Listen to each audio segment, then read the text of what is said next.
Catching my breath from the walk. But yeah, we opened up this weekend.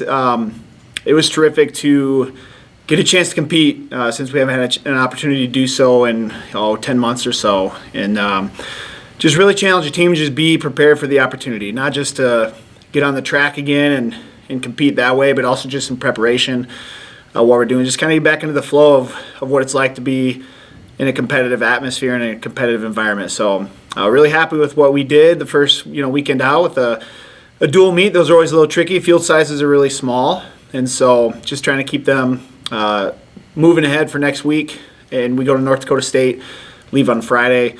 It's a 3-team meet up there, them and North Dakota. So looking forward to another week to get better and just kind of pushing the needle in the right direction. So does anybody have any questions regarding track?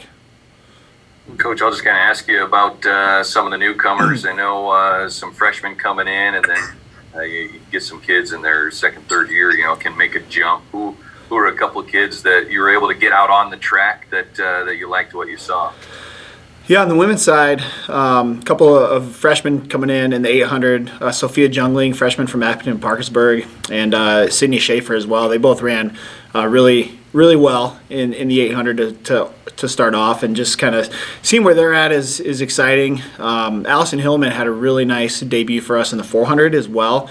And on the men's side, I mean, some of the veterans came back really picked it up. Tayshawn Cooper opened up right at almost a PR in the 60.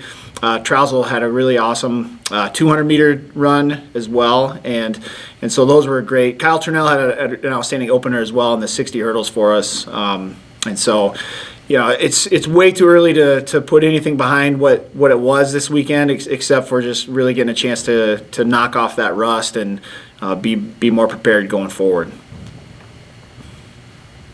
Ask you about scheduling to USA Track and Field. I think they canceled their indoor championships. Concern that the NCAA might follow, or do you think there's just enough difference you might be able to keep this season rolling? I think we're going to be in the clear as far as making sure our opportunities are still there at the NCAA. I think USATF looked at, with this being an Olympic year especially, knowing that we have the Olympic trials coming up in June, and the Olympics, later this summer, I think just probably took a little of the emphasis off the indoor season, because this was supposed to be kind of an off year for the USATF, and the Olympics were supposed to happen last year. And so I think it was just kind of a natural decision to make when everyone is focusing on the outdoor season with the Olympics.